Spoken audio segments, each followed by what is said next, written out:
Hello. This is how I lost over $60,000 in one of my businesses about 25 years ago.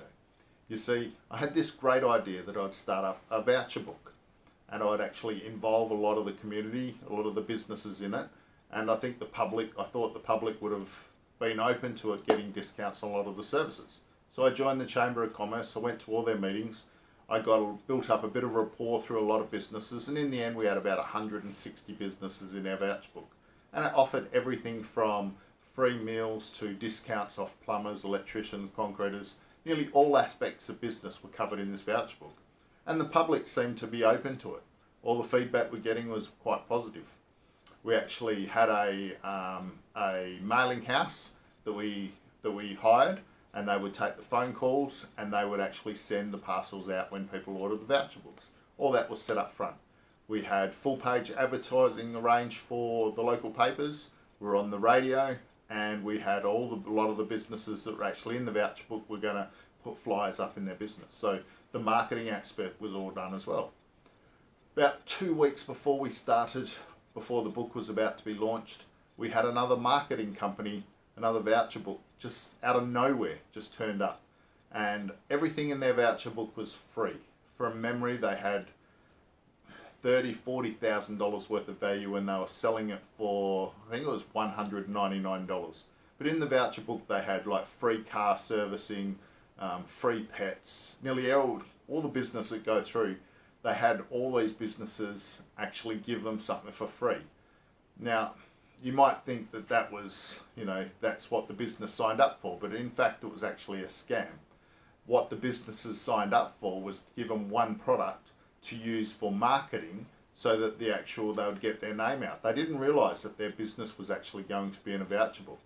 So 2 weeks before our book launched, and we did everything right, they actually phoned. They did it all through phone. They phoned all the local people in the area, and you get your free car servicing, you get this for free, you get that for free, you get $30,000 worth of value for $200.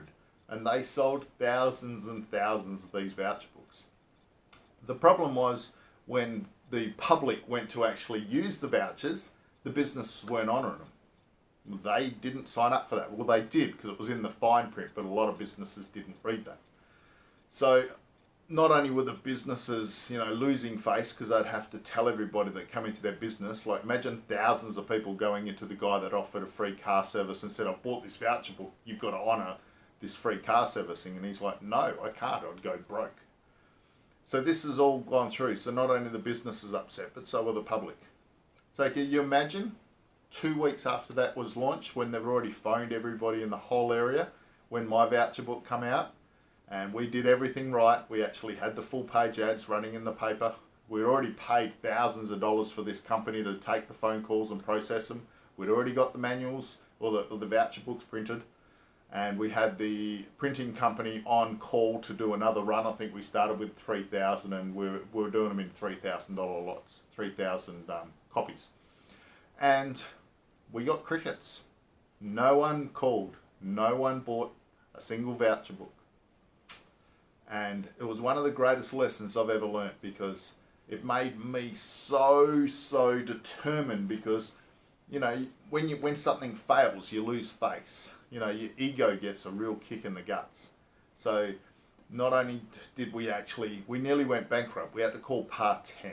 And Part 10's when you arrange with your suppliers that you're paying 10 cents in the dollar back for everything you own. So we lost $60,000 in my own money, and on top of that we still owed other businesses some money. So we actually went to them and said, look, we don't want to go officially Part 10, but can we verbally agree on Part 10 and I'll pay it back? And we were quite lucky that we didn't have to officially do it.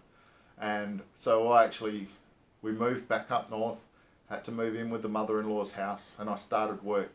And within 6 months I paid off all my debt, and it was all gone, and I had money left in the bank. And then within 6 months I started another business and gave up my job.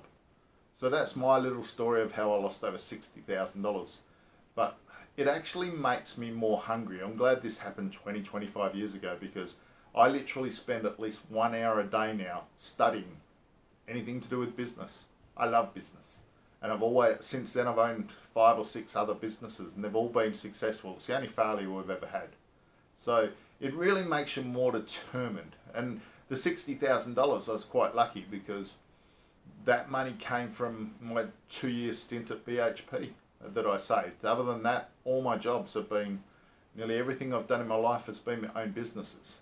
So the effort you put in, you'll get back. And sometimes we all have failures. And I'm owning up to mine, and I own it proudly because it makes me the person I am today. I'm glad I lost $60,000 when I was 20, 25, and not when I'm 55. So it's good, and it's humbling experience to actually have failures along the way because it makes you who you are. So you have two choices when you have a failure. You can give up and you can put your head between your knees and just run away, or you can actually face it and go, next time I'm going to make sure it succeeds. So that's my little story of how I lost $60,000. Thank you.